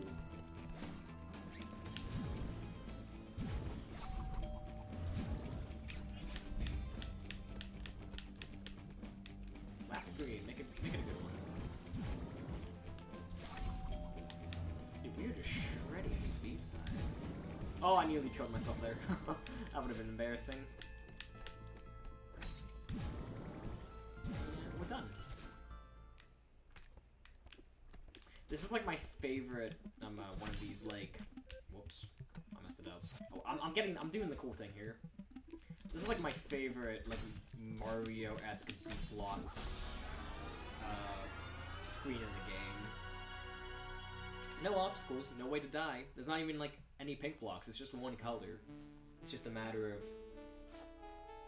getting up that one shaft of blue blocks that flicker on and off like that. And, like, wall bounces really trivialize that one, so it's fun to, like, I feel like without wall bounces, that one's actually, like, really tricky. Not from a, oh man, like, I'm dying a bunch, because, again, you can't die in it, but just, like, oh man, like, you have to try it a bunch of times, because you keep falling back down to the bottom. But if wall bounces, you could really tear that screen open. Speaking of tearing a screen open, it was this screen in particular where I first learned how to wave dash. And it was a good one to learn it on, because, like, it's the perfect distance to, like, cross, whoops! It's the perfect distance to cross this gap. I think I was watching some footage of Waveland, I think the game's called. It was like I think it was just in beta testing when I saw footage of it. It's a game where you play as a white cube that could dash. And so naturally people would wave dash in it like it's Smash Bros. Melee. And I saw that and I thought to myself, isn't there, like, what's stopping you from wave dashing in Celeste? So I tried it on a whim, and I was surprised to see that it actually worked. And then I realized, oh man, this actually has, like, some cool applications. Because it lets you dash, get a lot of distance, and keep your dash. If you get it back, you can touch the ground. So, like, I was pretty proud of myself for figuring out wave dashing before the DLC, Farewell, even came out, which is when the game finally officially teaches you about wave dashing. Anyways, Chapter 3 B-side. This is, like, the first, like, big difficulty spike in the game, in my opinion. Like, I think on my first playthrough, like, Chapter 1 B-side took me like 70 deaths, Chapter 2 B-side took me like 50, and then this took me like 300, which was by far the most deaths I had in a single chapter. Even something like Summon, which is probably the hardest A-side chapter in the game, or the toughest chapter in the main game, right? Even then, it only took me like 100 deaths. So like this was a massive step up from that.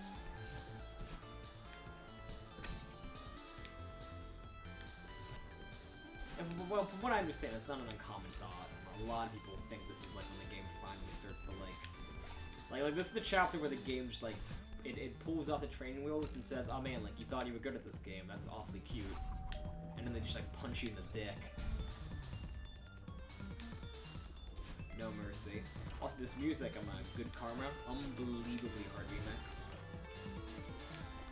This breakdown, it is like this is some Earthbound shit. I say that because whenever someone says the word breakdown, I always think of the breakdown in the Kraken theme from Earthbound. If anyone knows what I'm talking about, you are cool.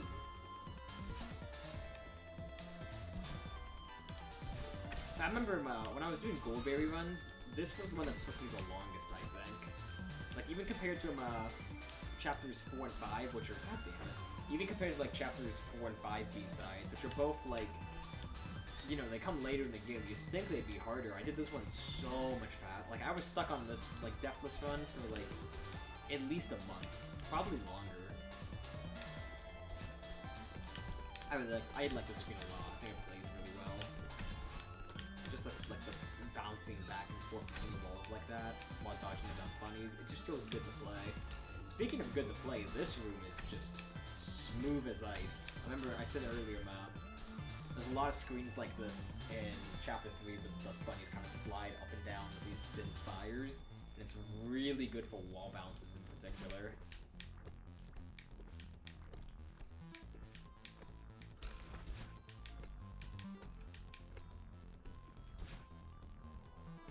There's another one. They really like this like pattern.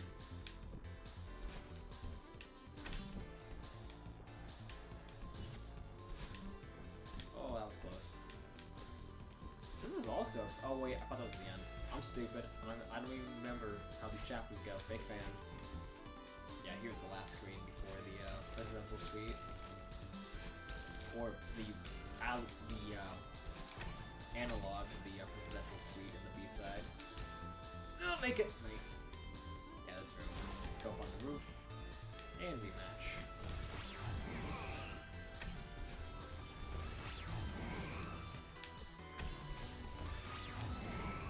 Shit! I was really banking on hitting his head.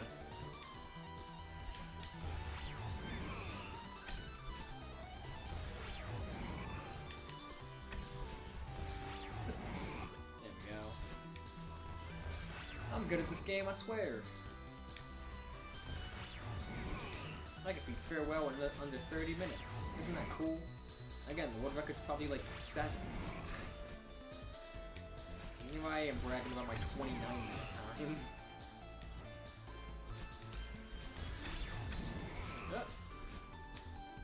It's a small thing, but I think that effect where the game goes into grayscale whenever like time slows down, whenever you're like just shy of hitting Mr. Oshiro, it's a really cool effect.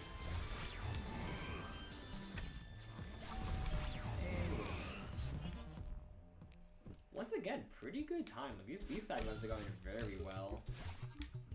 Especially when compared to how like sloppy a lot of the main game chapters have been. Bam!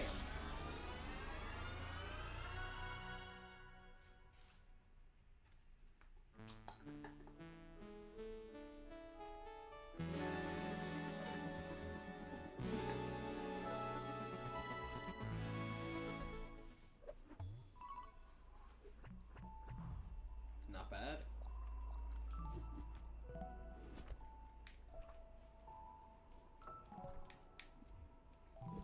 And then Chapter 4 B-side. Gonna level with y'all? Probably my favorite B-side in the game. I really enjoy this one. It's hard. Probably about the same difficulty as Chapter 3's B-side. But I don't know. I feel like I'm just better at it. The mechanics make more sense to me. And now that I said that, I'm definitely gonna die like 10 times as many times as I did in the Chapter 3 B-side. Yep, it's already starting. I always thought this was one of those screens that was deceptively easy. Like, it looks a lot harder than it is.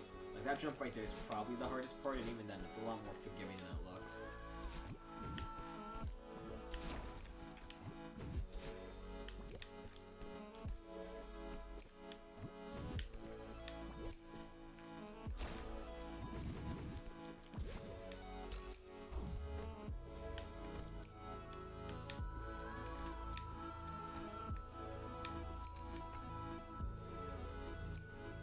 Glove? Nice. Yeah, fitting these moving blocks through the gaps in the walls is harder than it looks, I'm always reminded. I lost, when I was doing Goldberry runs for this chapter, I lost so many runs to like being like, oh yeah, like that'll definitely fit in the hole, and then like it ends up missing it by like, like something that looks super obvious, but somehow I just didn't catch it.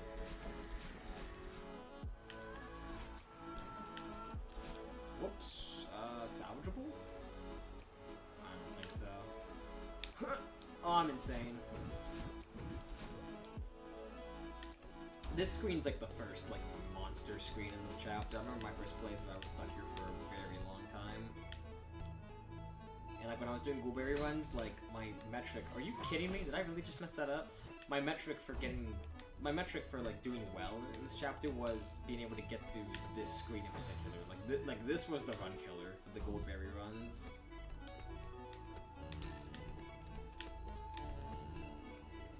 And even then, it's probably not even the hardest screen in this chapter.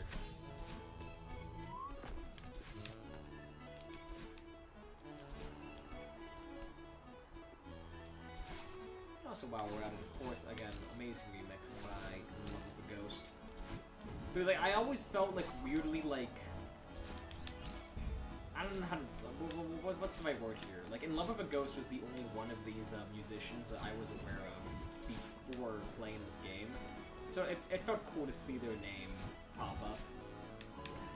I'm like, yeah, I know them. They're cool. They make good music. Oh, I got screwed there. I'm sure all the pros crucify me for saying this, but I play this game with an analog stick, not a D-pad. I learned the game with the analog stick, and I feel like it's much more the D-pad. I just feel like really stiff and uncomfortable. So I stick to the analog stick, even though I'm well aware that sometimes it'll dick me over, like right there, where I feel like I'm holding just hard right, and the game's like, actually that was definitely diagonal right, so you're gonna go up into the spikes and kill yourself. And it's like, god damn it. I feel like I'm willing to put up with like the occasional missed input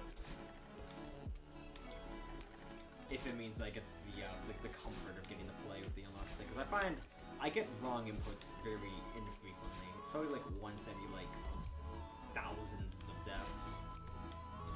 Okay, maybe that's really lowballing it, but like it's infrequent enough that it doesn't bother me. Yeah, I messed that up. I used to have a really good setup for doing this one 100% consistently, and then one day I just forgot it, and now I can't remember it. So now like my new setup is like really awkward.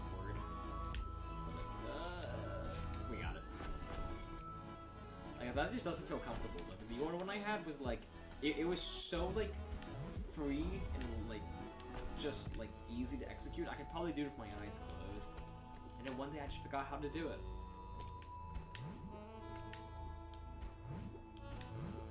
But oh yeah, music. I forgot I was still talking about that. Don't ask me how that happened. I was holding up on the analog stick, and I guess I got a missed input there. Oh god, now that I said I don't get missed inputs too much, I'm gonna get loads of them, aren't I?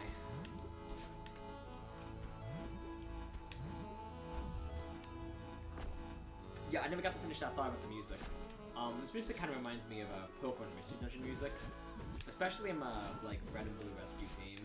Like it has some Sky Tower energy, especially in the later section where it kind of like breaks down a little bit. I don't know. I lack the terminology to like really get technical about like how the music works and whatnot.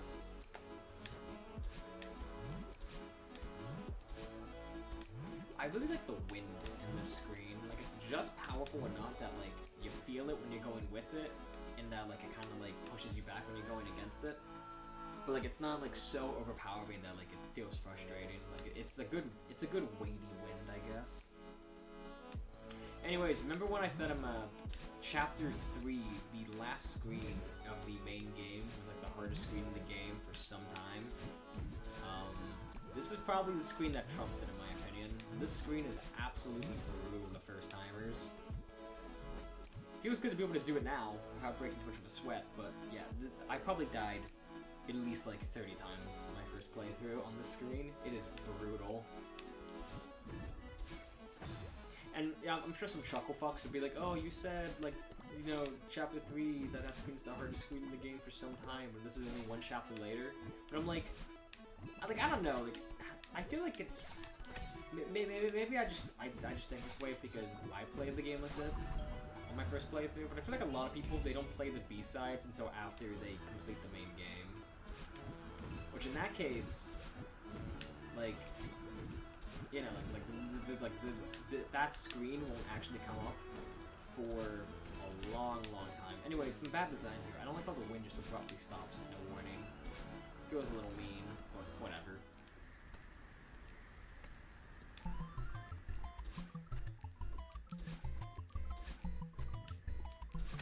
The bright side, I mean, like, I'll gladly take the wind abruptly stopping on that one screen if it means there's no snowballs in this chapter. Because they definitely could have put a few snowballs in this chapter, and they chose not to. They showed some restraint, and I respect that. Because the snowballs suck.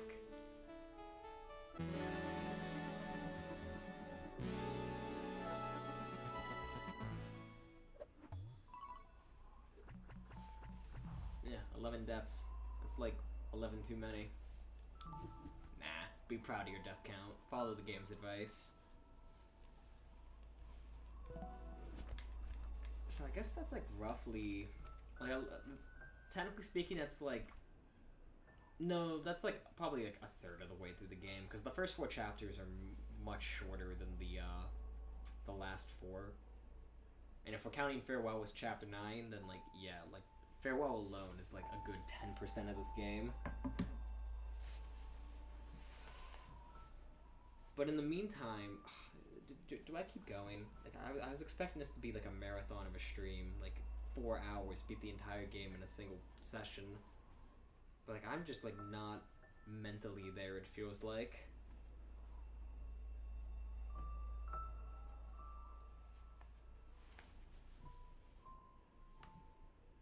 Ugh, I don't know. I think the logical thing to do would be to call this here and just pick this up another time. Instead of forcing myself to be miserable for the sake of being able to say, oh yeah, like I did the entire game in one sitting on stream. Maybe someday I'll do that.